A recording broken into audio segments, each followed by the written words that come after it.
Welcome to the Behind the Mic Show from the Cheap Seat Sports Bar and Grill in Champaign, Illinois. Presented by Ford of Tuscola. Now here's your hosts, Keith Gibson and Sam Erwin.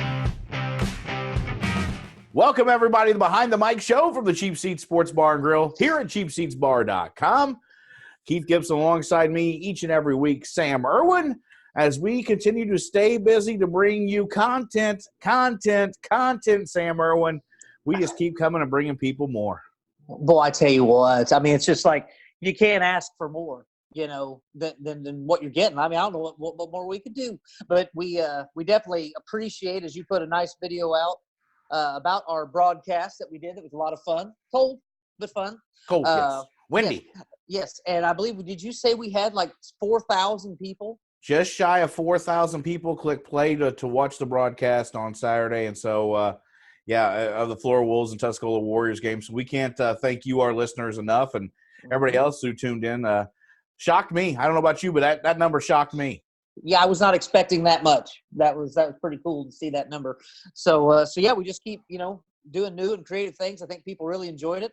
So that was a plus. And, we'll talk about that more as we get into our big time stuff. Yeah, but other than that, how was the trip back home? I mean, we just saw each other Saturday, so. You know what? It was good. Had to go to Flora, drop off a package for Brian Delaney that we'll just keep to ourselves. And then went and visited with Mother for an hour or so. And, of course, she always thinks she has to feed me, bless her heart. And then driving back in the dark now, which I hate. I know it. Daylight savings time is the worst thing. I just don't get it. It's terrible. Awful. How about you? How was the rest of your weekend? Let's see. I crashed about 7:45 or so Saturday night. Right. Had a hot shower and then got underneath my new Flora Wolves playoff hoodie. Compliments Coach Brian Tackitt. And I'm looking at it right now. It looks great. It is. It's a wonderful It's hoodie. comfy. Yeah. So got that on. Got some warm clothes on, and that it was about good night, as my father says. Good night, Irene. Yeah. But then Sunday had a nice day. Got to go to Sam's Club, my favorite place in the whole wide world. You do enjoy going to Sam's Club. I do. You get free samples of food. Right. And I get to see all kinds of different things.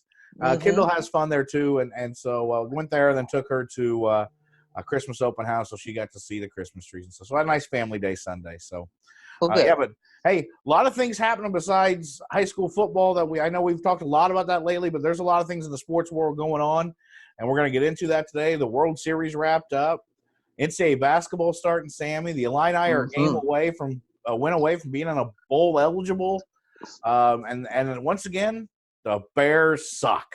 Boy, are they not just abysmal. I mean, I saw a thing. I know we'll talk about it maybe a little bit later.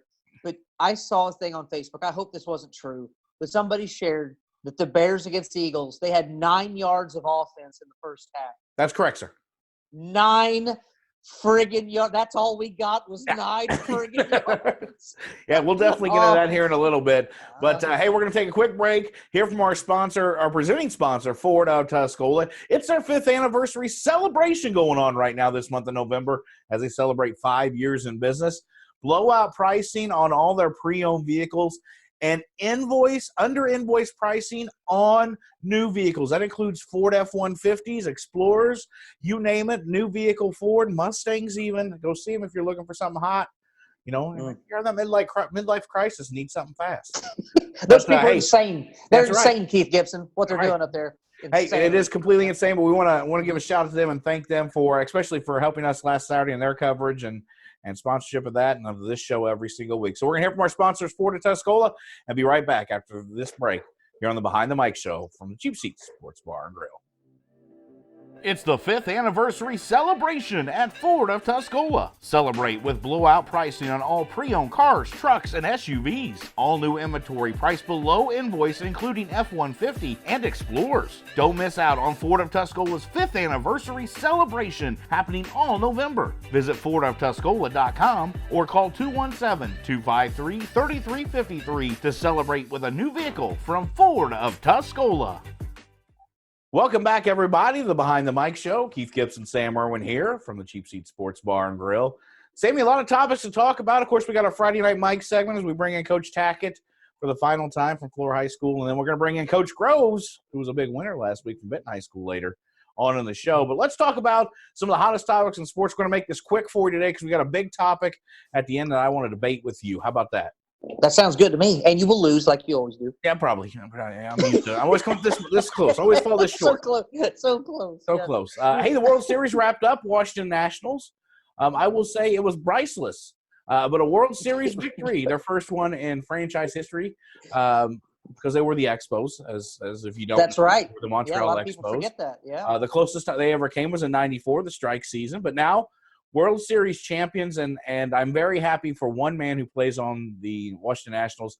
That's Ryan Zimmerman, who was outrighted and is now a free agent, though, after 3 days of, or a week after the World Series ends. Wow.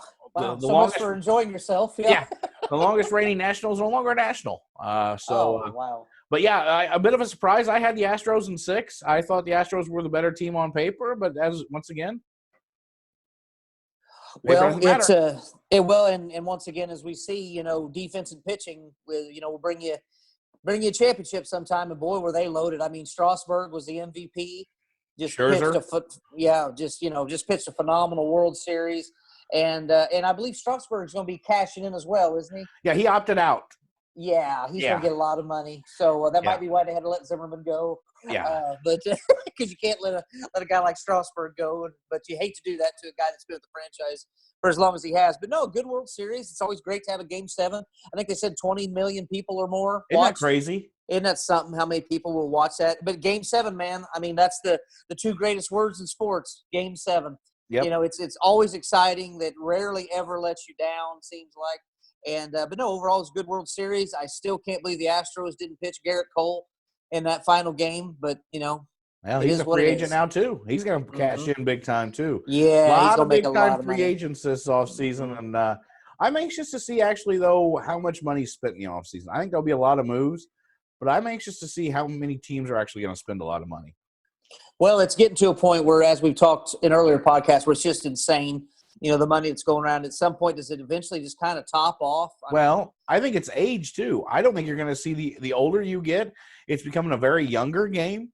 Mm-hmm. I will see the younger guys getting extensions and want to keep them around through their younger years instead of giving a guy who's maybe like, for instance, Jose Abreu, 32, mashes the ball, plays an okay first base, doesn't have the greatest numbers defensively, but huge offensively.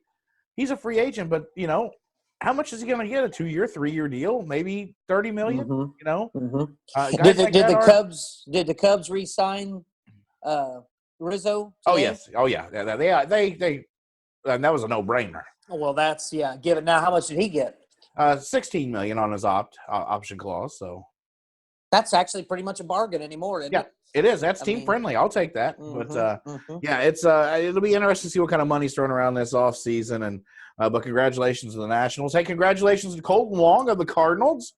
Besides Anthony Rizzo at first base, Colton Wong, second baseman, Gold Glover. I always love Wong. You never know how it's going to Wong out. Yeah, right. There's a right and a Wong. It's right. Yeah, you know what? He's a fun little player to watch. He really is. He kind of reminds me in the field of your shortstop for the Cubs. They both kind of do a lot of highlight plays, and I mean they're very electric, both of them. Now obviously Baez is a much better hitter, but in the field. Hold on. Speaking of Baez, do you realize he was left off the top 3 as a finalist for Gold Glove this year? How does that happen? How does that happen? That's ridiculous. What a joke! But anyway, interesting. So World Series is over now. Nothing starts till February 18th. Yes, February 18th, ladies and gentlemen, baseball will resume. Oh, and Wainwright got. I guess the Cardinals signed him to worked a deal, and they also extended Mazalok. So I'm sure Cardinal fans will be very happy about that. We'll see about that. But you know who I'm happiest for in all this? Dave Martinez. I've always been a big Dave Martinez fan. Even when he played with the Cubs, he was just a scrappy outfielder, fourth outfielder. He managed with Joe Madden. Now he goes to Washington, his first managerial job, and now he's a World Series champion. And his autograph is right here in the Cheap Seats bar. How about that? Yeah. Just went up in value. Yeah. I mean, good for you. And did you see with the Nationals at, I believe, at a home hockey game, the Capitals, they were riding around on Zambonis, shirtless on the rink. Yeah, just celebrating. They're celebrating. They're celebrating. Yeah, good for them. Been a long time coming, so good for them. Hey, moving on, though, another NBA has started. Sammy, I know you're a big NBA guy. You're a big Lakers guy. Lakers starting hot. Anthony Davis and LeBron have meshed quite well here early. They have, and I'm going to correct you. I'm not a big Lakers guy. I'm a big LeBron guy. Okay. So I'm not going to say I've got a team. I just follow LeBron. But no, you are right. They have meshed quickly and very effectively. They look phenomenal whenever they are playing together, which happens often. But you put LeBron at point, running pick and roll with Anthony Davis. Well, Anthony Davis might win the MVP this year. I mean, he just looks incredible. I think he had a 30 and 20 night the other night in 3 quarters, mind you. And he's a great defender as well. The Lakers just look really good so far. They're 5-1. They're playing they'll be as this broadcast drops, they will have played the Bulls as well coming up. But they look great. Bulls. They should be 6-1 then. They'll be all right. Well, you would think, but you never know on any given night. But no, LeBron looks good. And the key to this team is, of course, just staying healthy, and then by the time the playoffs roll around, they will have had plenty of time to really mesh, maybe add, someone else throughout the season, a veteran guard or something like that for some extra shooting. But Green is another. He's been hitting well from the outside for them, and that's huge, to have some shooters with LeBron as well. So, overall, they look pretty damn good so far. So, who doesn't look good are the Golden State Warriors. You want to talk about a team that looks completely different than what they did a year ago. So let's talk about the starting 5 for the Golden State Warriors a year ago. You had Steph Curry, Klay Thompson, Draymond Green, Kevin Durant, right, and Boogie Cousins, right? Right. Out of those 5, Sam, who are in the lineup right now? 0. Draymond Green, I think, is still in there. I think because Seth just hurt his hand or something like that. Yeah, he's out. Klay Thompson's out. Right. Durant's Durant's gone. Yeah, he's a net. Boogie's gone. Boogie's gone. So yeah, it's just a whole different team. They're probably not going to make the playoffs, especially now with Curry being out for 2 or 3 months. They said with that hand injury. So the dynasty may have ended real quick, and it ended when Durant left. I do believe that. Yeah, he got hurt in the finals. They would have won, of course, again, had he been healthy. But I think this just goes to show you how some players kind of transcend the game. Because like Seth Curry is a phenomenal player. He really is. And remember that one year he got a unanimous MVP. First and only ever. Yeah. And I just wanted to puke when that happened. I'm like, of all the people that came before, your Michael Jordans, your LeBron James, your Magic Johnsons, your Larry Birds, and that guy gets unanimous MVP with, I didn't get that. But once it all, kind of falls on him and he doesn't have a Durant or a Clay to help him out, and all he has is Draymond, it's going to be a long year for Golden State. Yeah, but you know what? They had a ton of success. It's got to end sometime. Well, I know you're a big fan of watching LeBron in the NBA. I can't stomach it. There's too much traveling. There's too much. I watched a play the other day where a guy took 4 steps. I put it on our Facebook page. Zach LaVine for the Bulls. Yeah. Tell me how that wasn't a travel, Sam Erwin. He traveled twice, not once, but twice. Right. He traveled when he stole it, and then he took 3 steps on the dunk, which it looked pretty. But I'm like, as we know, traveling doesn't exist in the NBA, and a lot of rules don't either. So it's almost turned into an all-star game. And that's the thing. Like, I'll watch during the regular season, but not like I used to because none of it matters. You can tell the players don't care. Really, the NBA doesn't start until the playoffs start. I mean, that's right. You get in, then you actually start playing for real. Then it's a lot of fun to watch. And but that's the way it is with a lot of pro leagues. I mean, we know that too. There's just too many games, and the players know how to rest themselves. So and the Clippers look good, of course, with Kawhi. Whenever he's playing, they look really good. Kawhi is just phenomenal to watch. He's just a great athlete. And so the NBA is nicely spread out. And I think come playoff time, it's going to be really fun to watch. If you're in LA right now, you're in a good spot. You can watch the Clippers or the Lakers any night and watch a good basketball game. Absolutely. Speaking of basketball, though, Sammy, college basketball started this week. And Tuesday night, have you ever seen a number 1 versus a number 2 and a number 3 versus a number 4 start a season? I don't think that I've ever seen that. What an incredible start. So you got Kentucky against Kansas, right? Yes. And then you've got Michigan State against whom? I don't know. Feel like we should. Yeah, well, boy, we that sound was 2 like days ago. Pros. Yes, that's right. So yeah, so big time games. It's a great way to kick off the season. It's at Madison Square Garden. Ryan McClellan, a kid that I coached at Massac, he actually shared pictures on Facebook that he was there. So talk about a huge Kentucky fan. I mean, when you go clear to New York City to watch the season opener, I mean that's a big deal. So pretty cool way to start the season. That gets a lot of excitement. Oh, those Kentucky fans, I tell you. And you know what? And we've talked about this. I mean, Kentucky fans are very faithful. I will give them that. And you know, it's exciting. I mean, they bring in these new kids and all this talent, but they never win the ultimate prize. And No, they won it 1 year, didn't they? Yeah, once. You know, Calipari's been there how many years now? Now, granted, that's nothing to sneeze at. I mean, It's by the way, it was Michigan State, Kentucky, and Kansas Duke. Oh, okay, great. Kansas Duke. Okay, yeah, thank you. But yeah, you know, I've talked to a lot of Kentucky fans, as you know, on Facebook or in person, just to kind of get their feedback on it. And I mean, you know, a lot of them are frustrated. They'd like to win a title, but at the same time, it's hard to complain because every year they go to like the Elite Eight or something like that at least. So it's, you know, fun basketball to watch, and you know, but it's I like will never always being a bridesmaid, never a bride. Yeah, that's exactly right. Yeah, until Calipari can show me that he can actually coach in big games, then I have no faith in Kentucky winning much. So I just don't like Kentucky. I don't either. No offense to you and Paducah, but I mean, yeah, none taken. No, but I'm just joking around there too. I have no problem with Kentucky, but they always do have a good program. Usually, you know, however they paid for it. But I know some of our listeners are big Kentucky fans, like J.R. Lewis. He listens to the show, and he's a big Kentucky fan. But they're going to be good again this year, so it'll be interesting. But yeah, I'm surprised they put 1, 2, 3, 4 to play on opening night. Illinois played Tuesday night too. They played Nicholls State. Oh, yes. Yeah, rough first game. Yeah, I'm sure that was. Now, how's Illinois looking? I think Illinois is going to be. They're going to be much improved. I'm actually excited for Illinois basketball this year. I think they've got some bigger guys. You know, Georgie's back, and Kofi Cockburn's there. Big kid, big freshman. You know, Io's there, and they're going to be all right. I think they'll be good. I really do. I think they're definitely a tournament team. If not, it's Mr. Underwood may be looking for a new job. Right, and I think Florida's actually supposed to be really good this year. They had a heck of a Flora. Yeah, you know, Flora. Duh. Oh. Yes, they had a heck of a recruiting class come in. They got an excellent transfer. I believe he's from Virginia Tech, a big man that could shoot. Blackshear is his last name, and they had a Scotty Lewis kid that's coming in, and a kid last name of Mann. They ought to be very, very much improved. In fact, what's his name? Jay Bilas. Jay Billis. Said you just call him Jay Bilas. Yeah, whatever. Big, tall, bald guy.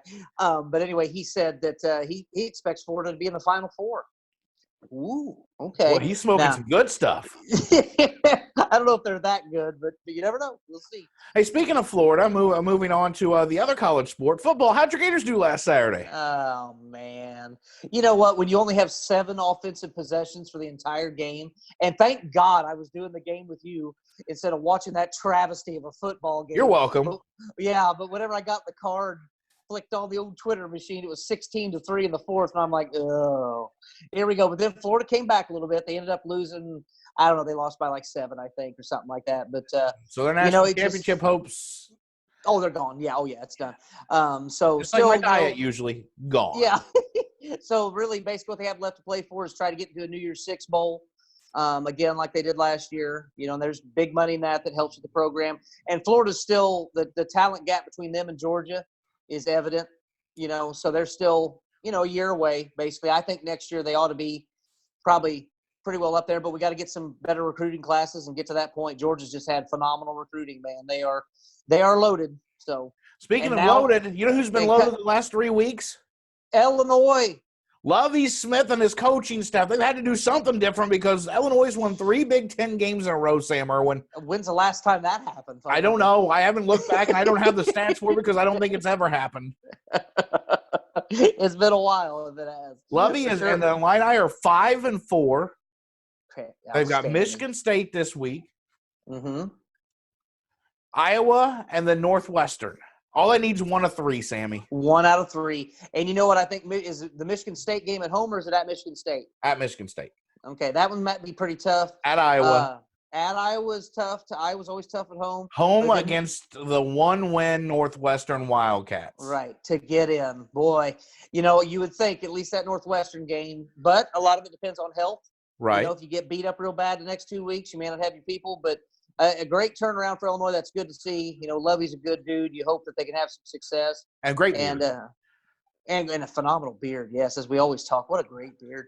But, yeah, it'd be nice to see them get in. So a very nice turnaround because it looked like all hope was lost there early on in the season. Like, here we go again. But they did a nice job of righting the ship. And that win over Wisconsin was everything. I mean, that you talk about just catapult the kids. Right. Big time. Agreed. Mm-hmm. So my question to you is real quick here before we can move on is, has Lovey saved his job for 2 years? Well, one at least. Of course, anymore with college sports seems like it's year to year the way they take things. And plus his contract guaranteed money is getting less and less too. Right. So by the time the end of next year rolls around, can they afford to – but I think he's – from what I've seen this year, it looks like they're building a little something. So if they can keep that going, get some good recruits in, at least start to get some depth and build, I think he may be okay for 2. But, just depends how this year ends too. Yeah. You ain't quite there yet. You got to get that bowl game. Right. That's important to everybody here. But you can feel a buzz in town with definitely now with the basketball season starting. Yep. Football team's actually winning. I mean, it's unbelievable. People are wearing orange proudly now instead of in jumpsuits. Well, that's a plus. Yeah, and also speaking of orange jumpsuits, Sam. Okay, go ahead. Oh no, go ahead. Oh, I was just going to say, just real quick, coming up this weekend, it's Alabama versus LSU, 1 versus 2 at Alabama. So, and a lot of people are picking LSU. I'm like, LSU. I will take LSU in that game. Oh, you will. Ooh. I will. You know what? A lot of it depends on the quarterback health of Alabama. As we know, Tua's been out. I'm not sure if he's going to be back for this game or not. It's hard for me to pick against Alabama at home. They don't lose often at home. So even though it's LSU and LSU. I've watched some of Alabama, even with Tua. Yeah. I'm just not impressed. They're not the Alabama of old teams. I mean, they're not. I'm not saying they're a bad team by any means. Right. But they just don't. They're missing something. There's no spark to this Alabama team. Yeah, they just kind of seem to be going through the motions. So this will definitely be a test right here. And if LSU wins this game, I mean, look out because you might be looking at a national champion right there. I don't know if anybody can hang with the LSU over Clemson 100%. Yes, Clemson has not impressed me at all this year at all. Sunshine hasn't impressed you? He has not. It almost looks like maybe they just got plenty of tape on him, but he doesn't look as good as he did last year. No, Sometimes he's regressed. Yep, agreed. So, but they wear orange, and speaking of orange jumpsuits, the Bears should be in orange jumpsuits because they've stole everything from their fans. I mean, people's money, an absolute awful product on the field. We got people puking in the stands. I mean, it's awful. The Bears have. I don't know. I don't blame everything on Trubisky. I don't care what anybody says. I'm not blaming everything on Trubisky. I watched last week's game. They ran the football. When they ran the football, you had success. Right. But then all of a sudden, then we get pass happy. I don't know. I don't know. It's hard for me to watch any NFL right now. I tried to watch some of the Cowboys-Giants game Sunday night. That lasted about 2 plays. Puke. I did watch quite a bit of the Ravens and Patriots game. That was a good game. Because I'm pretty sure I took a nap somewhere in there. Oh, man, I tell you what, the Ravens quarterback. Lamar Jackson, he's pretty special. If he can stay healthy, I still think they run him too much. And he's not a big guy, to be out there running around. Somebody's going to knock him out. And I'm glad you brought him up. Have you seen any of his post-game interviews? I have. If you're a quarterback in the NFL, don't you think maybe you can do something different with your hair or dress a little nicer? Look a little bit more professional. You know what? Lamar Jackson is Lamar Jackson. He's just going to be who he is. He's, a lot of people doubted him. So he's, he can do whatever he wants at this point. If he wants to come out, I mean, what do you want? You want to dress like Cam Newton, come out? No, no. That's a whole different. Yeah. Jiminy Christmas. I don't want Cam Newton dresses like my great grandma did. I don't know what the heck's up. That's a fashion statement. Yeah, something. But no, back to the Bears. Their defense didn't even look good. No. This week. So it's like, is the whole team quitting? I mean, I think your coach is, he's gone.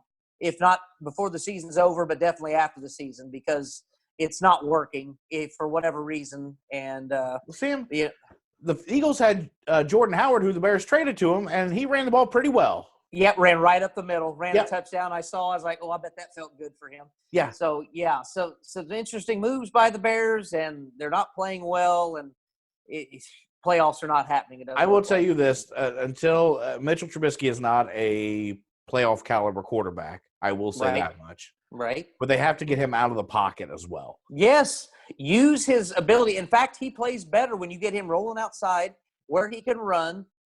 Let him be the athlete he is. It takes us back to other quarterbacks that you got to be a certain way in the NFL. Is that what Lamar Jackson's showing you?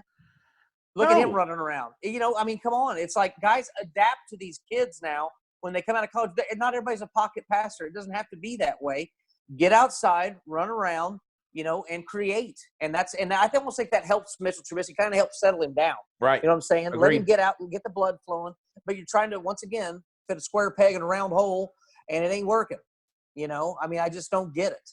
So agreed. I Agreed. Know. But hey, moving on. One topic I want to debate with you today and talk to you about. Not necessarily debate. Maybe we agree on it. Okay. It's been a lot said here lately, and I've watched over near St. Louis. There's been 2 schools who have had kids disqualified. A, because they were failed a drug test and were supposed to sit out, and went ahead and the coaches let them play. Ooh, oops. Yeah. Yeah. And so their entire season, they both were undefeated teams, were forfeited. Oh, my. Wow. So in this day and age where things are readily available to a lot of people through a lot of different avenues, do you think, number one, let's start here. Number one, do you think high school student athletes should be drug tested? Okay. Number 2, whose responsibility is it to drug test them? Okay. So, all right, I'll leave that to you first. I'll let you answer first and I'm just going to start with telling you that I don't think they should be drug tested. Well, why don't you go first then, since you feel so strongly? I don't feel like they should be drug tested. If you run a program and you're a coach, you should have your eye on these guys at all times and know when, if they're making big changes or, it's no different than the program. If you haven't watched the movie The Program and Latimer, yeah, right. If you're seeing a guy do that, it's time to start asking some questions. If he's getting bigger and stronger and faster, quicker than anybody else, right? And pushing, went from benching a freshman year of 105 pounds, all of a sudden a junior year he's benching 360. Right, along with the attitude to go with it. Right. We need to have a talk. Right. So I think let me rephrase that. Yes, I think they should be drug tested if you think there is a suspicion. But I don't think as a high school coach it should be your responsibility to keep an eye on your players. Because even in football, basketball, it doesn't matter. I think every athlete, it has to be random though. I don't know if it can be here you're getting P tested week 1, right. And everybody knows it. There's ways around that, and kids aren't stupid. Right. But I just don't know if it works, Sam. What are you going to drug test them for? Well, you have athletes who say, who was it, Percy Harvin? That he smoked weed before every game? Every day. Played high? Yeah, right. Yeah, that's something good by the media to put that out there. Way to go, Sports Illustrated. Yeah, right. Gotta get those clicks. Maybe it's because we grew up in a rural America where I don't think it's prevalent. Maybe in the bigger cities it is. I don't know. I just don't see a point in it. I think it's a waste of money. Schools are so strapped with money now. Why would we spend that much money to drug test all these kids? Right. If you have a clean program in that way, and you keep your eye on the kids, I don't think it's necessary. Your thoughts? I totally disagree with you on this because I think anytime you're dealing in sports and high school kids, your job is not only to, have them be successful within the sport, of course, but also to prepare them for life thereafter. Okay. And as you talked about, you think that because this is why I say this is when they go on from high school, whether it's to college first, then a job, or they go straight out into the workforce, guess what? you get drug tested there too whenever you get a job, for the most part. There may be some places that don't care, they don't drug test at all, but a lot of places do drug test. That's just the way it goes. So you want them prepared for that, hey, this can't happen. Now, in terms of who's responsible, really, I mean, you can't put it all on the coach. I've always said this to the college coaches as well, high school coach, whatever. You're not around the kid 24 hours a day. You can't be around the kid 24 hours a day. It doesn't work that way. You hope you teach your kids that, this is a team sport. Don't do anything to hurt the team. Don't do anything to hurt yourself. But, kids like to party. They get bored, especially in small towns. So that's why I will disagree with you as well, because even in our small town where we were from, it wasn't that hard if people wanted to get weed, meth, you name it, it's out there. It's quite prevalent anymore, especially in small town communities, because meth is like, you can go get that down the street. So, look how many people get busted all the time. So, steroids is another issue, that people need to be tested for, because, if you aren't testing these kids for steroids and showing them the right way, that's going to damage them down the road. Things are bigger than just winning a football game or any other sport, whatever the case may be. And I will say this too, as we talked about this whenever I was assistant principal at Hardin County, they talked about doing an overall drug testing program for, I think it was athletes, but it might have been all students. But that's my question for you. If you are okay with doing that and drug testing athletes, right? What about the other students who don't play athletes? I think it's got to either be one way or the other. If you're going to drug test, you're going to have to drug test everybody. Well, I just asked. Yeah, I know what you're saying, and to me, it wouldn't bother me. Drug test them all. That's fine, But the reason why people say just the athletes is because that's extracurricular, and nobody's really guaranteed that. Is where you're guaranteed a right to an education. Spanish but club. Here's the problem, though. If you get, club, that's extracurricular. What's that? That club, Spanish club, that's extracurricular. Right, yep, and that's what people say too. So I say drug test them all, because there's a lot of kids getting a lot of bad stuff. But I said this too at Hardin County when they said that. I said, all of this is great, but how are you going to help the kid that does have a drug problem? Are you just going to suspend him and say, oh, go home for 3 or 4 days or a week or 2 weeks, or kick him off the team? What good does that do that kid now, because he's not getting any help like drug counseling or anything? He's just at home doing more drugs, and now he doesn't even have a sport to play. So now what have you done to that kid? So if you're going to test them, that's fine. But if they are positive, get help for that kid. That's the best thing you've said, I think, in this entire 8 months we've done this show. Mm-hmm. I agree with you 100% on that statement right there. If you're going to drug test, yes, then you have to have a plan after you drug test. That's right. For what you're going to do if they test positive.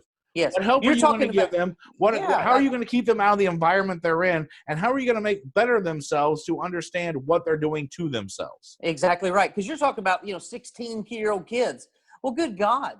Granted, whenever I was in high school, the worst thing I ever did was, drink a beer. I didn't, do any. I didn't.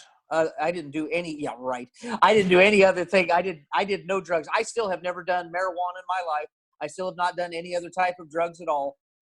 I'll drink a beer. I'll drink some nice Crown Peach from time to time. But other than that, I have not. But I will say this too, is if you're going to drug test as well, it's getting into the issue of the marijuana. It's like, as we see, more and more states are legalizing it. So at the high school level, are you testing for that? Just like the NFL, it gets silly if they're, busting people for weed these days. Because to me, this is a whole different discussion, I guess. But to me, marijuana should be legalized in all 50 states without question. It's ridiculous that people are being put in prison for this. It's ridiculous that people are losing their jobs because they might have a joint over the weekend at a party. I just think it's ridiculous. So you're going to have to figure out what drugs you're testing for and, what's really hurting these kids. And that brings me back to my point, though, is if you do drug test everybody, because I just don't think you can do student athletes. I think if you're a high school, it's going to be throughout the whole. And so then how do you pick? Well, and like you said, it's a random drug test. In fact, there have been schools that have, like a job that I was at one time, they did a random drug test. I got picked like 6 times because it's a random deal. And I'd walk up to the guy like, really? We're doing this again? He goes, yeah, I know. He says, but it's just random. Nothing I can do. I'm like, okay. So it would have to be a random set up computer system. And yes, I think legally you'd have to do all the kids because that's discrimination if you're just doing only the athletes. What about the band kids? What about the student council kids? What about, you don't know if they're not, snorting lines in the bathroom. Who knows? What about faculty?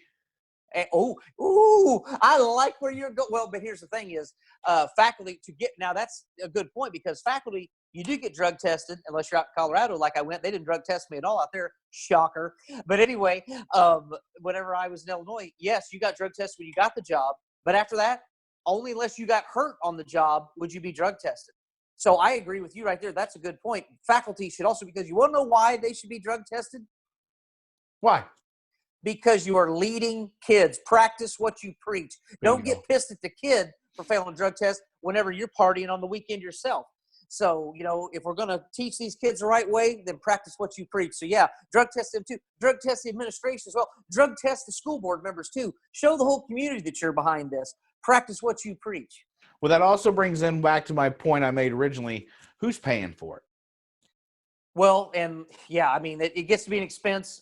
They were people that went at Hardin County were talking about at the time that some people brought up that it was quite expensive, and then others said that you could get them for like $10 a piece, which doesn't sound that bad. How hard is it how expensive can it be, Sammy? Mm-hmm. For a plastic cup, right? A piece of paper you stick in, is right. there anything in it? And if there's something in it, then you send it off. That's right. How expensive really can it be? I mean, if they want cheap seats bar cups, we can send them cups. That's right. It's a piece of paper that changes colors if there's, dilutant or something in it. Yes. My point is there's still cost to it. And I think that's part of the big issue. And this is part of the reason I wanted to bring this up tonight, is because we like to talk about things that actually matter too, not just sports. Mm-hmm. Because the cost then goes either onto the taxpayers, mm-hmm. onto parents, right? Who have to pay fees. And that's probably what who pay fees already enough. They would probably add a fee. Would be is one way to do it. I mean, now granted, some states would fund that. It might be a program, but see, therein once again is the problem. Like you said, the cost. The test isn't really that expensive, but the treatment, if you do what you should for the kid, that's where your cost is at. That's if you're going to a drug counselor, Sam, let's be honest. Everything's going up in price, and nobody's making more money. That's a whole different. That's exactly right. 100%. Well, we'll agree to disagree tonight on that. I think we agree on a few things with that. Yeah, it's an interesting topic for sure, and I think you made a great point in saying that, marijuana does get legalized. Where's the end for it? Where do you put the line at without discriminating somebody's rights? So it'll be interesting to see if that moves forward, moving on. So, and you know what? Tonight when we talk to our coaches, I want their opinion on that as well. I think that's a great idea. Why not? Let's get their opinion. They're in the battle. Let's hear what they have to say. I think that's a great idea. We're going to take a quick break here from our sponsor, Back to Action Chiropractic in Flora and Salem. Great people there. And, if you're hurting, no gimmicks, just straight chiropractic. So We'll hear from them. Be right back, and we'll welcome in Coach Justin Groves of the Benton Rangers as they had a big win in round one of the IHSA Class 4A playoffs. You're listening to the Behind the Mic Show from the Cheap Seats Sports Bar and Grill. This is Dr. Katie Burmeister with Back to Action Chiropractic in Flora and Salem. I have 20 years experience treating everything from injuries and accidents to pregnancy and pediatrics. We give you the care you need without inflating your bill with unnecessary therapies. We accept most insurances, so give us a call at 618-662-4828. Back to Action Chiropractic. No gimmicks, just good chiropractic. Welcome back, everybody, to the Behind the Mic Show from the Cheap Seat Sports Bar and Grill. Keith Gibson alongside Sam Erwin as we welcome in our Friday Night Mic segment. We welcome in winning coaches from round one of the IHSA Class 4A playoffs, Coach Justin Groves and his sidekick, wide receivers coach, Brent Johnson. Sidekick. That's the nicest thing you've called me in the last week since I wasn't last week on here. And look at their glorious beards, Keith. Look at their beards. Yeah, playoff beards going. Gentlemen, Mm-hmm. Gentlemen, got to see some highlights. As you know, Sam and I did the Flora Tuscola game, but we're looking forward to seeing you this Saturday now. But what an exciting game you guys had last Saturday against Salem at home. 8-7 victors, and it came on a critical 2-point conversion late in the ball game. Coach Groves, how proud of you of you guys? Oh, man. I can't describe how proud I am of everybody that was a part of it, not just our players, but that goes without saying because, you know, they didn't have much left at the end. They gave us everything they had. And our coaches, you know, good decisions all throughout. We ran into adversity and we overcame that. Our crowd was unbelievable. I mean, I can't remember the last time I had to quiet down a Benton crowd so we could get plays in, you know. But that happened Saturday. And they were so good. I mean, and I've got a picture I'll share with you. You know, when the celebration was, I thought, kind of winding down a little bit. I went up top to go meet with our radio guys. I just stopped for a minute and, you know, had a lot of people give me advice, tell me, you know, find a minute to take it all in and try to enjoy it. Well, I took that minute before I went in the press box, and I just sat down and I took some pictures of our crowd, and there was several hundred people out on the field. I mean, just everybody taking pictures and kids crying, and, you know, it was it was just a big moment for our school, for our football team, and really, really something I'll never forget. So, coaches, what obviously, you know, it wasn't a high-scoring affair. Defenses were definitely on display. Was it just a matter of tough defense on both sides, or were there, you know, we didn't get to watch the game live, or were there some turnovers? I mean, or was it just a great defensive game, a great defensive battle for most of the game? Well, I'll address that real quick. One turnover the entire game. We had it was an interception that Reed Bumgarten got maybe there in the first half and to stop one of their drives. And beside that, after that, it was just really good defense by both teams. And then, you know, it seemed like small mistakes would slow down drives. I mean, we got inside the 20 on them 3 times that we did not score. And, you know, one time we had a penalty I thought should have been called. It wasn't. And the official just told me he wasn't watching. He just didn't see it happen. You know, we had some opportunities that we just made a mistake, missed a time or two. So if you have to do over again, maybe we get 2 or 3 touchdowns. Okay. So an 8-7 victor, Coach Johnson. Your wide receivers came through big time late in the ball game with 2 big catches, one in the back of the end zone and one on the 2-point conversion, a diving catch. How proud were your wide receivers last Saturday? Oh, I was very, very proud. Those guys make my job easy, coming up with plays like that. I mean, they had been there all day and just a step away or a second away for big plays like that all game. We had a kid, Aiden Newcomb, which I know Sam has seen play, that made some huge catches for us, down the stretch to really put us in a good spot.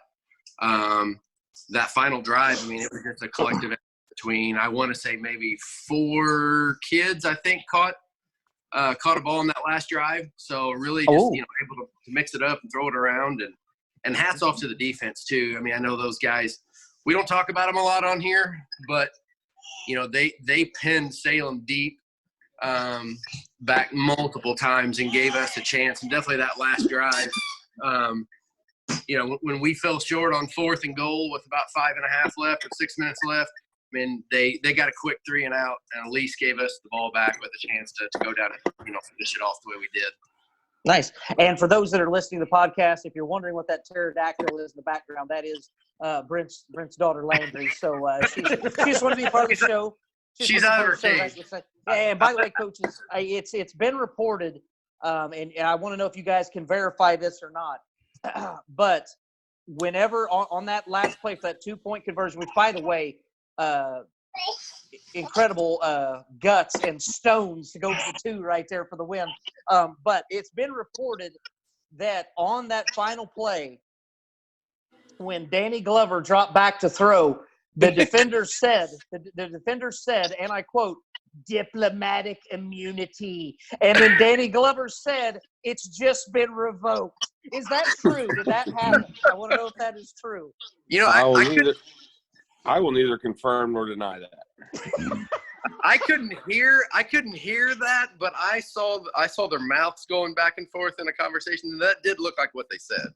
That's what I thought. Yes. Yeah. So Danny Glover once again comes through, but no, that's a big time throw for a sophomore quarterback. And did you, Coach? Did you have any thoughts about kicking the extra point and possibly going to overtime, or did you just think, you know what, we're going for 2, we're going to get the win?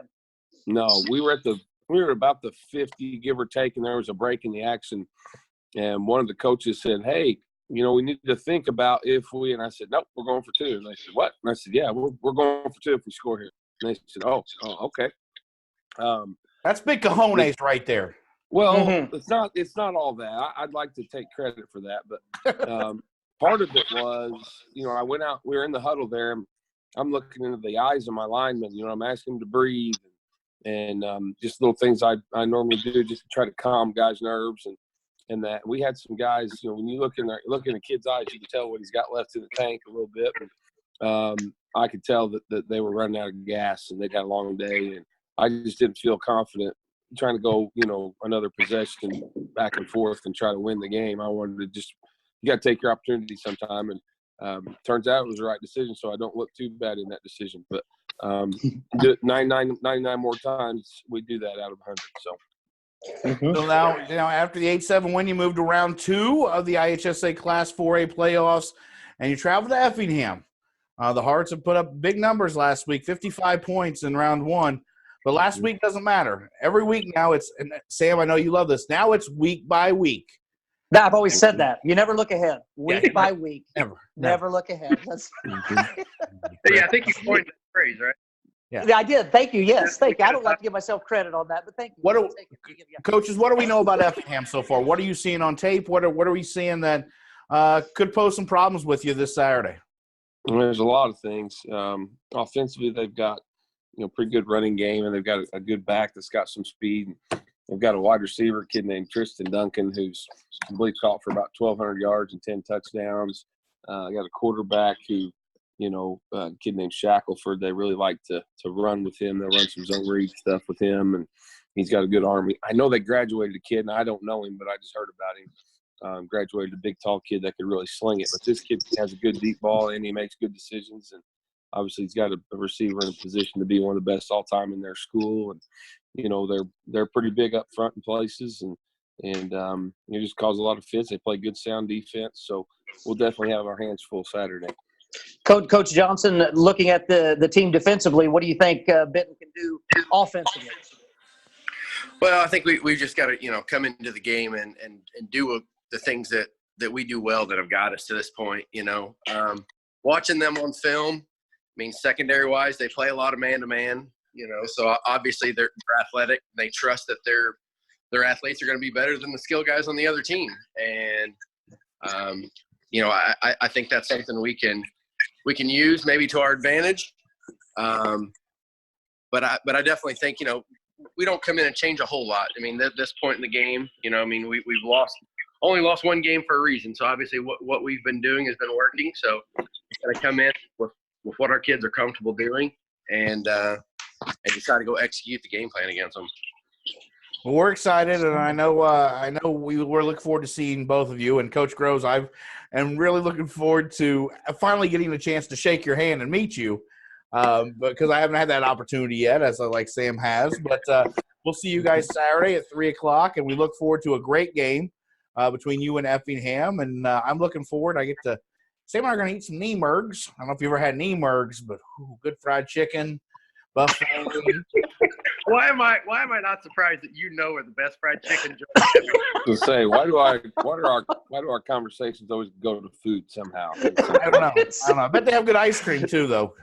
Not as good as some stuff I had just a little while ago.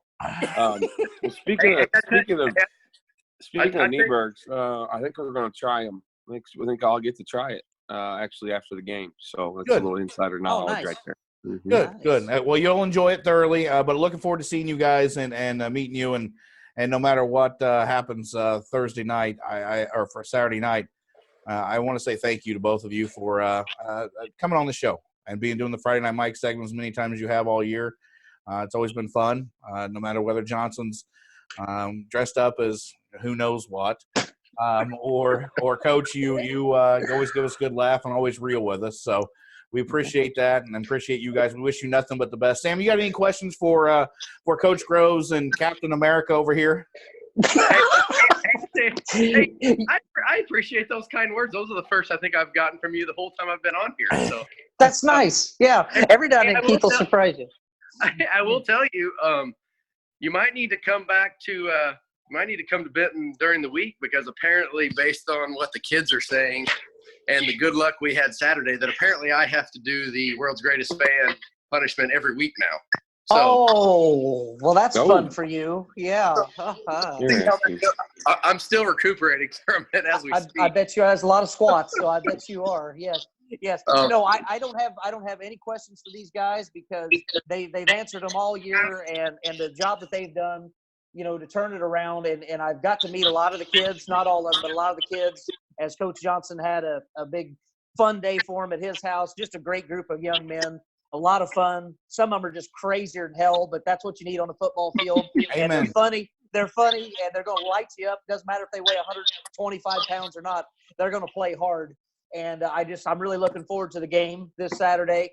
And it just to what they've done to turn this program around in such a short amount of time, just impressive. And I couldn't be happier for a great group of guys.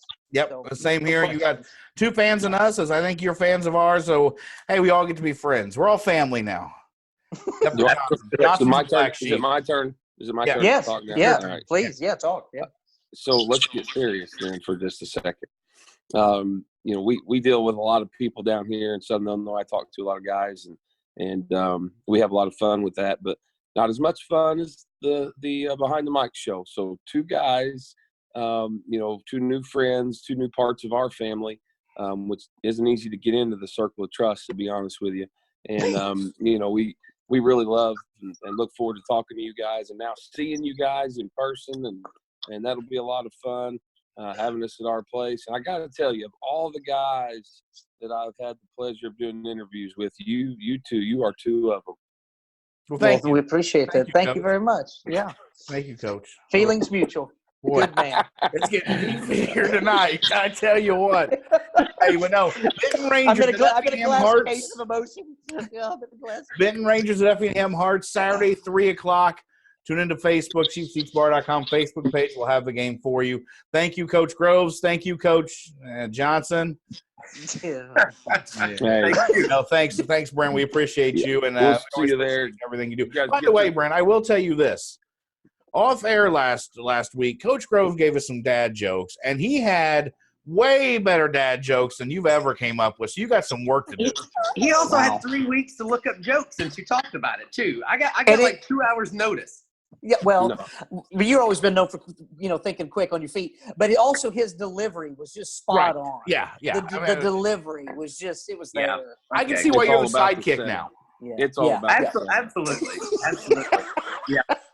I see you're back to your old self now. I see. We bought Brendan.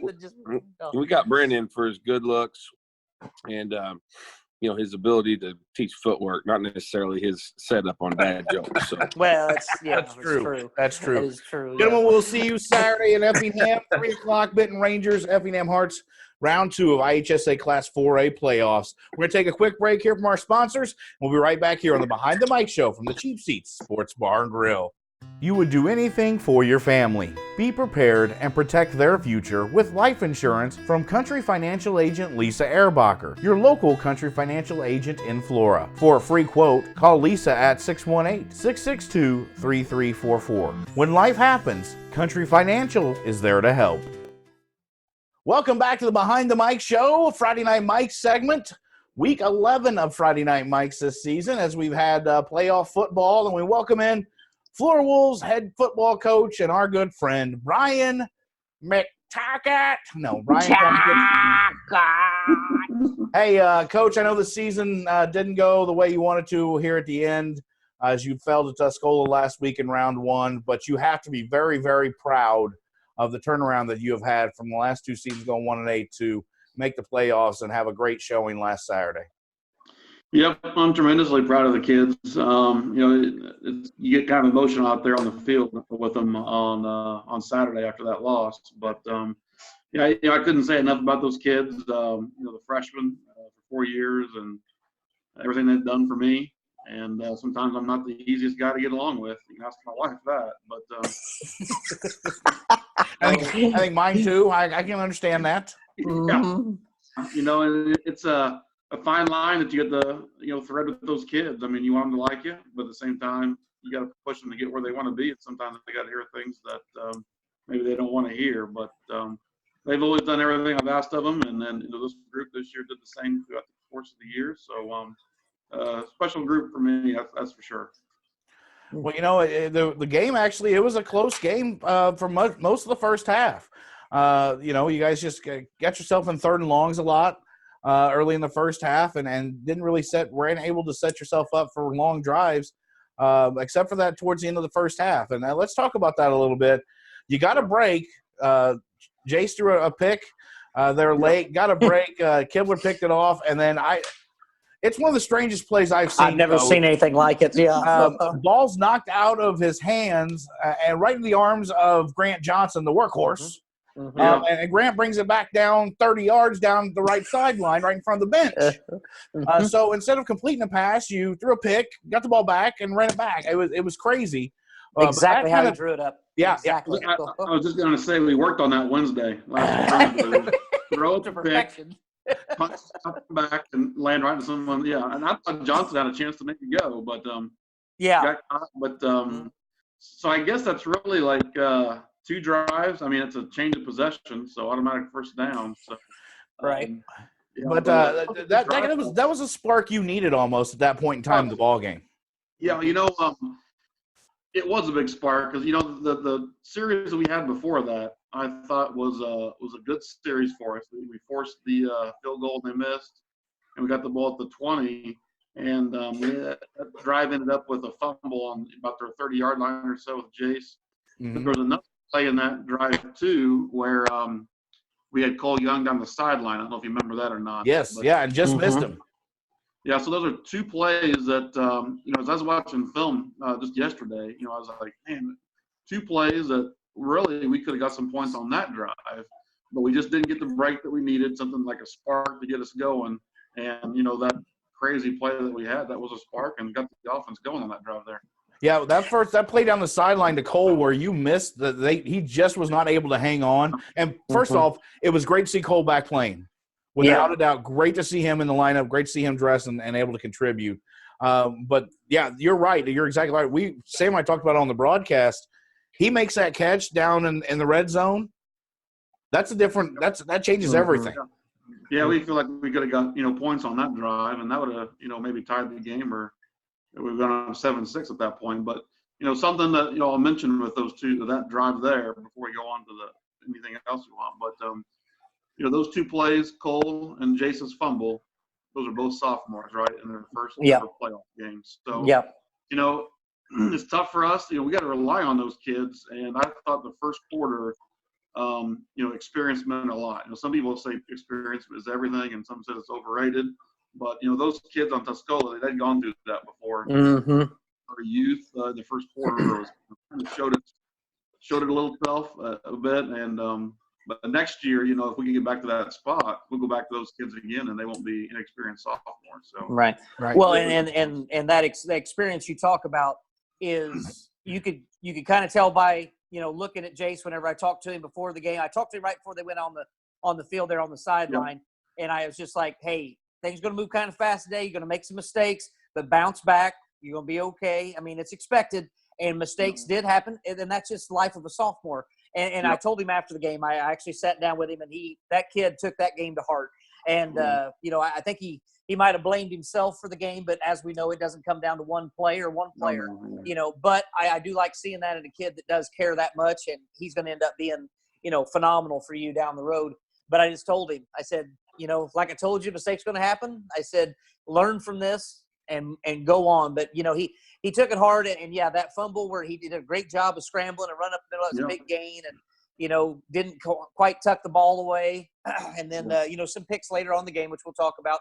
But that's just part of it. He's going to be better for it down the road. I mean, that's just a given. He's kind of like Coach Evelyn told me after my god-awful experience as a sophomore is you've seen the elephant now, So then after that, it's not a big deal. So next year, the game's going to slow down a lot for him, and he'll be in a really good position. But as we talk about the game going forward now, so you guys kind of shot yourself in the foot on that first series, gave them 30 yards of penalties, that really hurt because I didn't think they were moving that ball very well against. I think you had a good scheme going on, to kind of keep that quarterback from running. It looked like that was being very effective. Then had some unfortunate penalties, which we'll just move on past that. They end up scoring.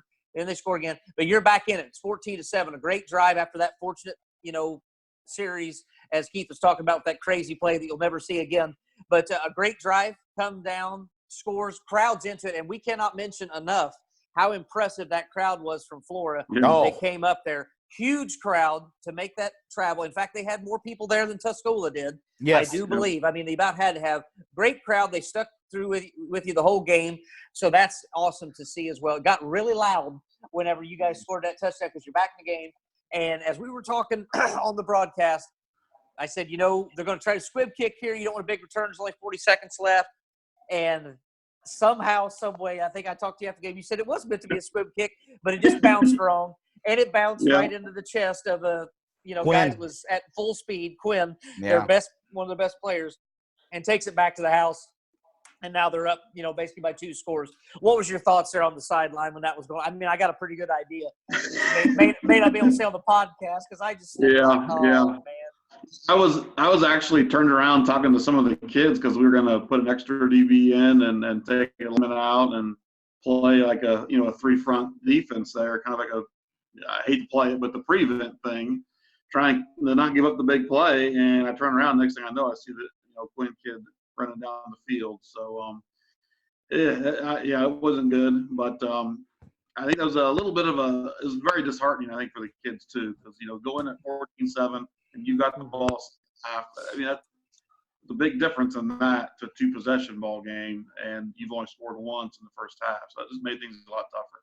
Yeah, we discussed that on the broadcast, Coach, is the fact that, after that touchdown, okay, 40 seconds to go, you got the ball to start the second half. All you got to do is get a stop and not let them get any points on the board before the half. And that squib kick, I mean, it literally, Quinn was able to take 4 or 5 steps and catch it on the bounce, and it just bounced perfect. And that's it. Yeah. And so full head of steam. I mean, he just found a hole and was able to go. And the kid's quick, and he's a good athlete. So, there's not much. I mean, there's a reason that the U of I is looking at him as a basketball player. But you could see it. You could see the emotion kind of pulled from your guys on the sideline. I mean, pulled from us too. We were both kind of in shock and all. Like somebody hit me in the guts, man. Right. The air basically went out of the stadium on the Flora sideline at that point. That was tough. Yeah.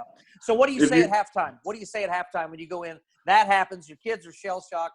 What did you say to the kids at halftime? Well, try to talk about the things that we'd done well, and put a little bit of sail back into them. Remind them the last drive we had and the drive where we just didn't get the points, but the good things that we had done, and talk about how we started out defensively with again, we made the mistake, gave them the 30 yards of penalties, but we had the first 2 plays of that drive. I thought our defense, reacted well and until they were doing what we talked about, or they recognizing what they were doing is what we talked about. So just kind of trying to get them back into it and remind them that we've got the ball in the second half, and if we go back out there, we can just erase what that kickoff return just did to us and get right back to 1-possession game. Coach, I will say the second half was tough for you. They're a good ball club. I mean, they run the ball well. Tameling does a good job of finding the hole. I mean, he was running through either the 5 or that 4 hole, on either side. He wasn't really hitting 1 and 3, but he was patient and really hurt. Hardwick ran the ball well for Tuscola, and their passing game worked well too. Any time in the second half did you think about maybe pressing a little bit with your DBs and not give them so much cushion, or were you worried about maybe them, if you did press, them going a little deeper? Yeah, I was afraid of the Quinn kid getting deep. We tried to press the number 4 on the little short receiver. Douglas, yes. And we decided for a while just to press him, whether he was the first guy or the second guy, and try to get him jammed off the line, because I thought the quarterback kind of looked his way first. They were. I was kind of, it was, my fault, in game, that they kind of had like the trips formation out there. And if I was trying to take something away, they'd run the ball and run the way, they'd pass the 4 up a seam up the hashes. And it just seemed like there for a while I was about a step behind them. And, that's just my fault. And we talked about it, but at the same time, I didn't know if we had the quickness or the ability to keep Quinn from going over the top of us as well. So my thought process was to not give up the big play and just make them try and sustain drives and not make mistakes. And I don't know. Maybe do it differently if we could play the whole thing all over again, but that's just what we went with. Well, Coach, I wouldn't necessarily say it was your fault. I mean, that's a lot of weapons. I mean, you think about the Quinn kid, the Douglas kid, the Kibler kid, Hardwick, Tabling. That's a lot of different ways they can come at you. And I don't think it mattered if you pressed or not. If you press, maybe they run the ball. It's and let us not forget about that huge offensive line that they had as well. That we're creating those. I mean, is that one of the biggest offensive lines you guys went up against this year? Yeah, it was. As far as size and agility, I mean, those were more athletic than I thought and seen on film, and they were just better. And Hayden Gibson does a good job for us in the middle, number 33. And I think early fourth quarter he came over and said something about needing a break, and I was like, "You, Hayden? I mean, just small kid, good motor, And he's like, I need a break, And it's kind of where it dawned on me that for 3 quarters, those kids had battled and had it, and they were tired. And you could see it fourth quarter. We gave up the 2 scores, and I think they battled well for 3 quarters. Not that they didn't battle in the fourth, but they just spent so much energy and consumed so much of their energy. I just didn't have a lot left in the tank. Let's talk about that fourth quarter. And there's a play in the fourth quarter, Coach, on the broadcast that I wasn't too thrilled with. And first of all, I hope Alex is okay. Coach, you could hear that pop all the way through the broadcast, through the headphones, through everything, and there was no flag on that play. And I know you don't have to criticize the refs much, but I'm going to take my opportunity to do it now with you on here. Yeah. There should have been a flag there. It was right in front of them, right in front of your bench. You could hear helmet to helmet, and how there wasn't a flag on that, and then he just walked away, and it really bothered me how the official handled himself during that whole play with Alex. And first of all, is Alex doing okay? Is he? Yep. Yeah, Alex was in clay. He missed school Monday, and he was back in class today. But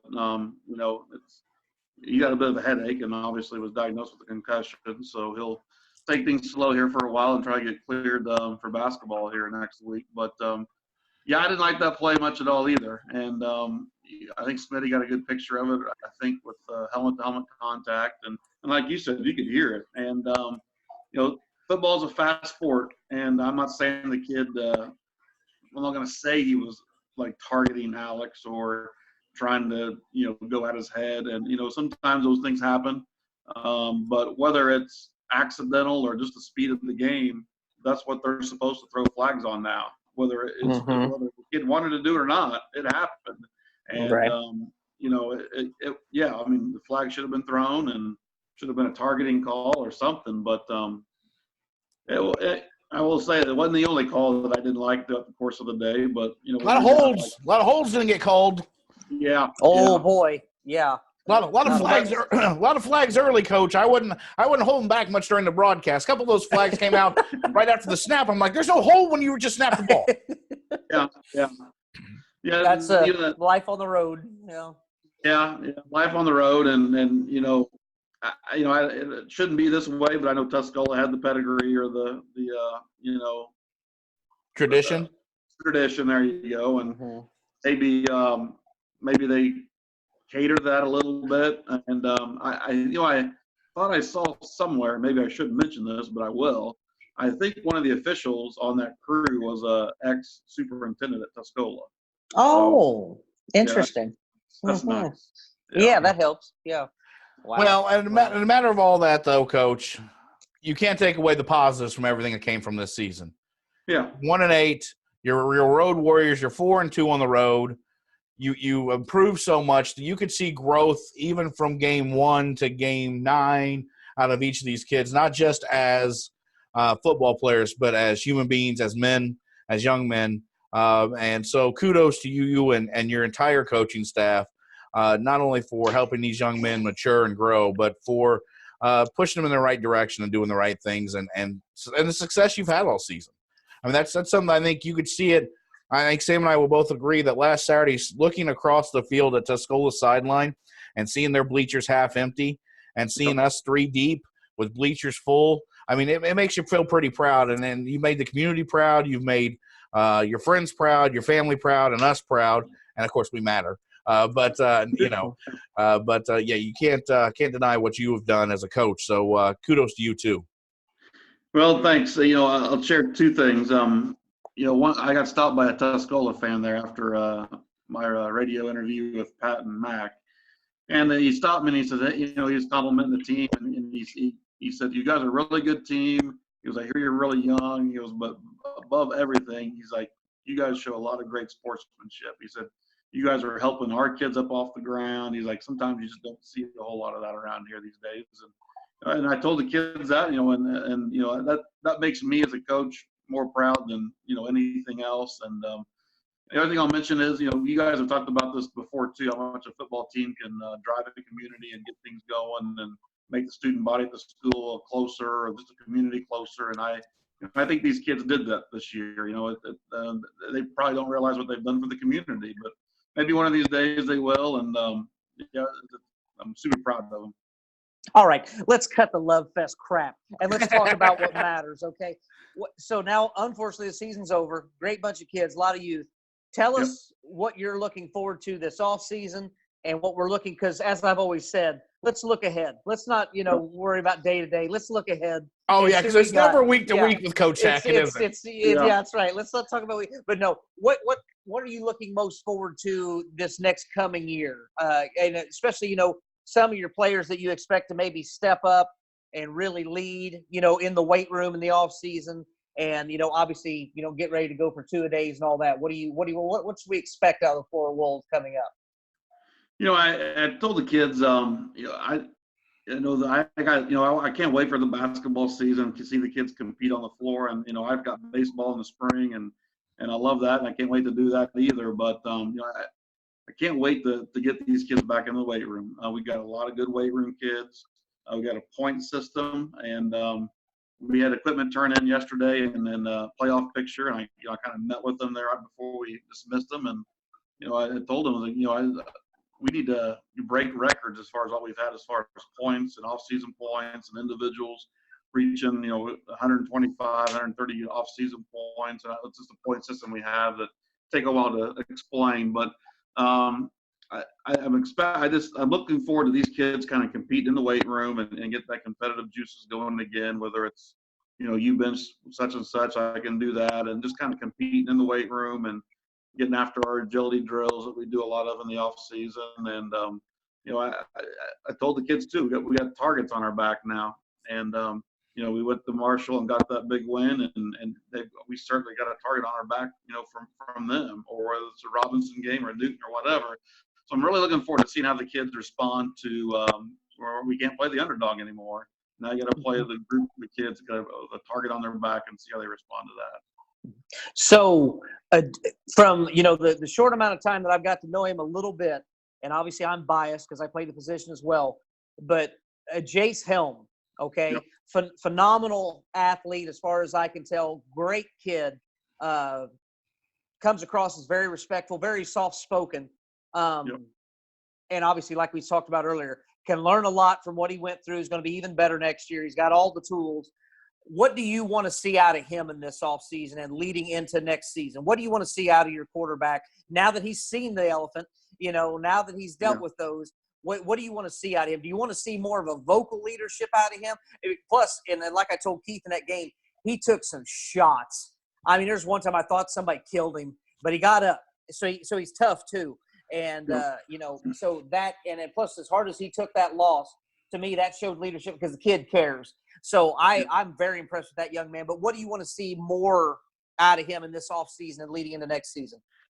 Yeah, we got a lot of kids that are anxious to see the maturation of, and Jace is one in particular. And, voted as a captain for us this year as a sophomore. And he's proven his worth with his actions on the field. And, like you said, taking shots, made plays, and, never once asked to come out. And when he probably wasn't 100% for that play, he was still in there battling and going at it. So he did more than enough to earn the trust of his teammates for sure this year. But, what I want to see out of him now is probably more of the take the bull by the horns, be vocal, and he's got a good presence in the huddle, but just to, be stern in there, demand the respect and attention of those guys that are in that huddle. And if there's any squabbling, pull a Sam Erwin and just put them in their place and tell them to let's go. But I know probably instinctively that's probably not. Well, he's like a real big vocal kid. He's a soft-spoken kid, and like you said, very well-mannered. But kind of want to see more of the beast come out of him and take charge. He, even though he was voted as a captain, and something that he applied for. When we do captains now, they got to apply for it and go in front of their teammates and talk before they get voted on. But just take more vocal leadership on the team. And but it's hard to say was, even though he did that as a sophomore, there's still some timidness there, because you still are a sophomore, and he Right. knows his place, and he was going to respect the seniors. He was going to respect the junior that was above him, and he did a good job of mixing that respect and putting in some leadership qualities too. But next year, we need to be more vocal, and I believe that he will be. Future is very bright, Coach Tackitt. Great year for the fresh soph as well. We can't not say anything about them either.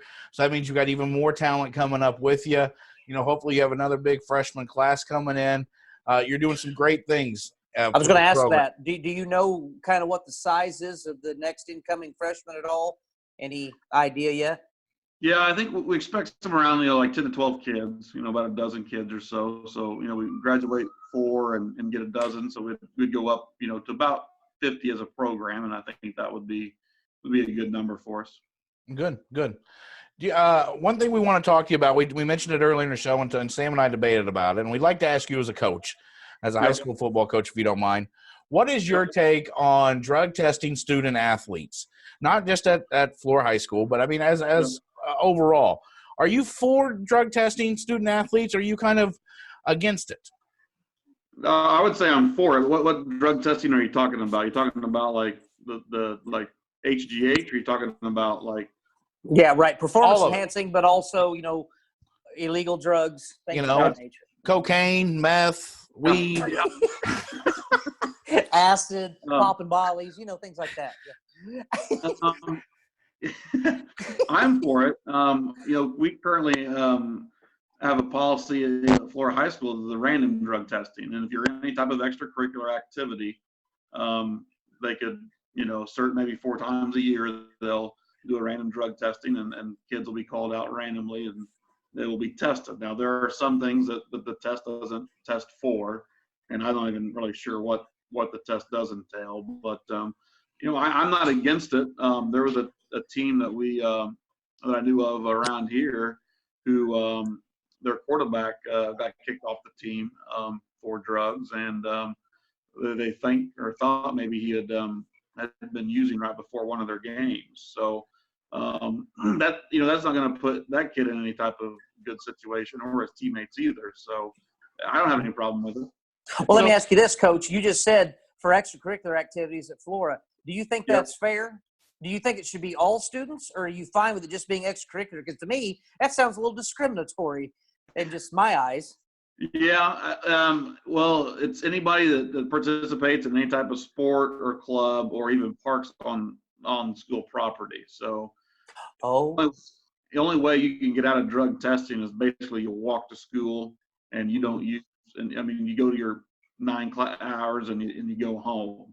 So I would say probably, outside the freshman class, you're looking at a big chunk of the school that is subject to it. But no, I get what you're saying there. I guess they, try to hold those that do the extracurriculars in maybe a little bit higher regard. Whether that's fair or not, I don't know. But I don't have a problem with the drug testing of athletes. Okay. Well, let me ask you this. Keith actually gave me a compliment earlier whenever we were discussing it. I know it's hard to believe, Coach. Rare. So I want to take full advantage of that. But in respect to that, let's say, God forbid, you have one of your kids that has a drug problem or gets kicked off team, fails drug test. Yep. I don't know that Flora does necessarily, but just your opinion on this. Do you think school districts do enough for those kids that maybe have a problem? Because, okay, you get suspended, but then what? Now the kid has no team. Now he's just sitting at home. Are we helping that kid with the drug problem at all? So what have you seen, excuse me, within maybe the district or other districts where they maybe help those kids with maybe their drug problems they might have? Yeah, I mean, do they do enough? Absolutely not. No way. I agree with that. We've had a kid a few years ago. It's been a long time that had been caught drinking and was kicked off the team. But they allowed him to still be on the team. He went through every practice, went out there and scrimmaged and did all of that. He just was ineligible to play, on Friday nights. Now, that was a way, I guess, of the coach at the time that, you're ineligible due to district policies, but we're still going to keep you on the team and keep you under our wing, so to speak. But no, I mean, that's the catch-22 with that policy is, it's, if they've obviously got that issue, it's bigger than just being in sports. So Right. You're right. They need help. And young kids, it's tough enough to live without that stuff. And I'm just lucky that I didn't get mixed up into that stuff. But today's a different world. All those drugs you were listing off earlier and acid and all that stuff. I mean, Yeah. It's a different world as far as what those kids are using today. So you're right. I think you got to hold them responsible and accountable. But at the same time, Don't tell him he's right. Gee, Yeah, Chris. Here, hang on real quick. I'm going to take my microphone and I'm going to move it back here so you can listen to Yourself. Yeah, we heard you the That's first me time. patting myself on the back right there because not only did I get a compliment from Keith Gibson tonight, but also was told I was right by Brian. That's right. So that's a good night. Yeah, that's a You're good right. night. Yeah. Well, Coach, Right. thank you for everything this year, for coming on the show every single week. Thank you to your coaching staff, to the community for help. Giving us support, giving you support. Seriously, I know we joke around a lot with you and talk about McBurgers and McPackets, but we enjoyed every single minute of this, and we thank you for being there, allowing us to do the broadcast of the game last Saturday of the game. We enjoyed that. Can you believe we had over almost 4,000 people click play? That's awesome. I saw that, and I watched a little bit of it, but that's awesome. 4,000. That's pretty cool. Yeah. And also, but before we let him go, I just want to thank him again to all our listeners for letting me come and talk to the kids before. Oh. They went out. That was awesome. Obviously, last week I was just kind of joking about it. Then he's like, "Oh no," I was actually thinking, like, "Oh God, okay, he is serious." So yeah, I guess I'll go ahead and do it. I haven't given a pregame speech in a while since I was coaching a while back. But no, that was great. Your kids were very respectful, very attentive, and I thoroughly enjoyed it. And it was a great honor for me. So thank you again for letting me come and do that. And hopefully you didn't catch any flack from any parents or any concern. Nope. That would be good. So we'll just keep that in house. It was fun. So. Yeah, one funny thing with that, talking to Link afterwards, my son, he was in there, and I said, "Hey, pretty good speech by Sam there, huh?" And he's like, "Yeah." He said some of those words you tell me I can't say. I said, "Yeah, that's right." And then he goes, "I hear a legend say those every once in a while." So that's my youngest. So I gotta check out his YouTube video. Too funny. But no. go ahead. I was gonna say on the serious note though, I loved it. I told those guys before and afterwards, alumni, and, the people like you that care about the program and care about the kids and that, just wanting to come back and speak. That meant a lot to me. I know it meant a lot to the kids, and it's a moment I won't forget, just having you in the locker room there before that big game. So I appreciate it. Absolutely. A lot of love going on this show tonight. There is. I know. Feel good. Hey, one good thing we got to look forward to, though, before we let you go, Coach Tackitt, Yep. and we're not going to talk about the Cowboys, so don't worry, is baseball season will be here before you know it. Yep. So I think we've talked about this off camera, but I want to make it official. We want to work with you and do something for those kids as well with your program there. How about that? Yeah, that'll be awesome. Yep. Okay, well, we'll get something in the works for you with the baseball season. I don't think those kids have ever seen anybody step the plate like Keith Gibson. God.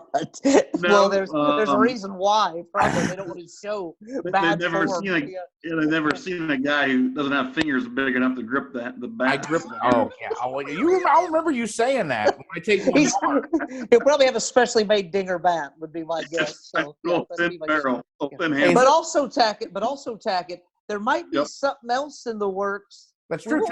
We won't say too much, but there might be something else in the works. We're waiting on confirmation from another group that will remain nameless, but there might be something else in the works that would be great for the football program. So we'll see. We'll just put that out. Like to surprise you. That's so it should be fun. Yep. Be fun. Well, thank you, Coach. We appreciate all your support and coming on here every week. I think everybody enjoys that as well. So have a good rest. Have a happy Thanksgiving. Happy holidays to you and yours. Yep, thank your wife as well for allowing you to come on the show every week. Thank Lincoln Ledger for, of course, as well. And we look forward to talking to you soon. Hey, who knows? We'll bring you on maybe sometime during football season. Pro. Yeah. Maybe bring – no, never mind. We're not talking Cowboys on this show. Super Bowl pregame show. That's right. Yeah. Well, we ain't going to talk about the Cowboys then. All right. Coach Brian Tackitt, wonderful season. We thank you, and a great job by the Wolves.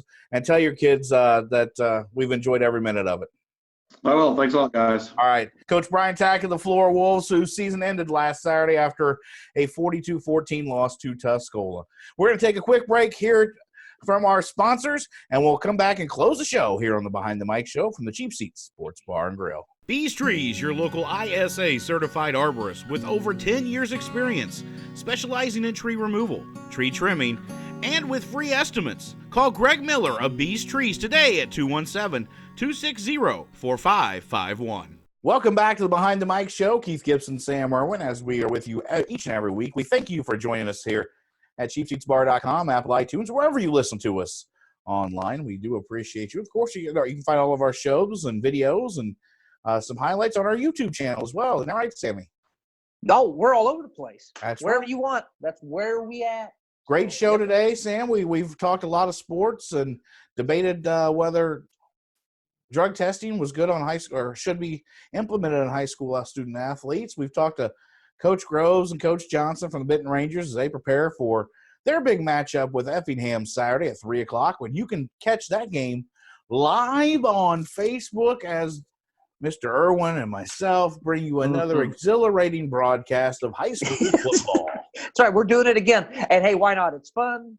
Costs nothing. It gives us a chance to be around each other and call a game, which is great. So even if, we got a lot of listeners in Flora, yes, we know Flora's not playing. Nevertheless, tune in and listen anyway. It's going to be a good time. It's going to be fun. It should be a good game. Benton is – Hey, if you're in Benton and you can't make it to the game, it's a perfect way to see the game and listen to the play-by-play. Yes, sir. Yep. So hopefully we get a lot of people tuned in again. Would be nice. Yeah. And that still boggles my mind, Sam, when we had almost 4,000 people. I couldn't believe that when you told me that. When I saw that we had 2,000, and I told you that, I was like, that's pretty good. I'll be taking that. And then you sent me that the next day. I was like, oh, my, okay. Very happy with that. So once again, thank you to those out there that are our followers on a regular basis of the show. Or if that was the first time that you tuned in, thanks for that, too. And hopefully you'll start listening to the show more often as well. So it was definitely appreciated that there was – my mom was even impressed by that. She's like, you got to be kidding. I said, no. She goes, that's really impressive. I said, yeah, not too bad. Not bad for two middle-aged white guys who's – one's in Paducah, Kentucky, one's in his garage, and we sit here and just talk and normalcy. Yep. One of us says real things and you just babble. So right. I do my part. But hey, great show. Of course, thanks to Coach Tackitt, who was with us from beginning to end on the Friday Night Mike segment this season. So we can't thank him and his staff enough, his players, the community of Flora for the support that they've given us while he's been on the show. And hopefully you'll stick around and listen to the rest of the shows too, because we're going to have some coaches on during basketball season as well, Sam. Yes, sir. Yes, we will. I do know one will be Josh Zink.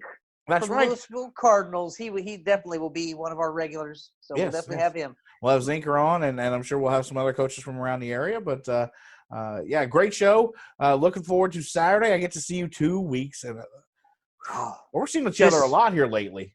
Like the Jelly of the Month Club. Just the gift that keeps on giving. Yes. Yep. It's not even every month. It's like every 2 weeks here lately. Yep. I think your wife's going to start to probably get concerned here before too long. It's just well, you know what? The good news is after this week, it's Turkey Day. It's my favorite holiday because I can be as fat as I want and eat as much as I want, wear my stretchy pants, and nobody cares.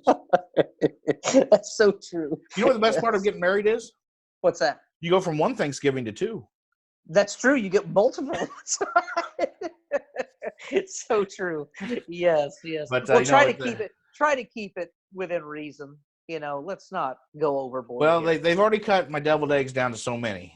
Apparently, I stink after I eat them. I'm not sure where it comes from. What?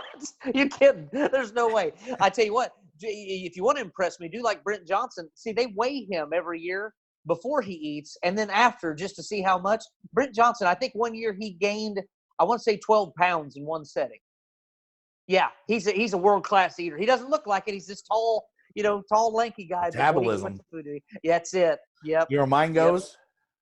Belly. Right to your belly and chin, just like me. Belly and chin. Yep. Well, Sammy, hey, thanks for another great show. We thank you, our sponsors, Ford of Tuscola, Bees Trees, Back to Action Chiropractic, both Flora and Salem, and Lisa Arabacher, Country Financial Agent there in Flora. We thank you for being our sponsors of this show and for the support you give us. We thank you to our listeners, and make sure you tune in Saturday. Broadcast the Benton Rangers Effingham Flaming Hearts game, IHSA Class 4A. We'll go broadcast at 2:45 on live, and so just follow the event at our Facebook page. Sammy, got anything to add before we close the show? I don't. No. I'm tired of talking to you.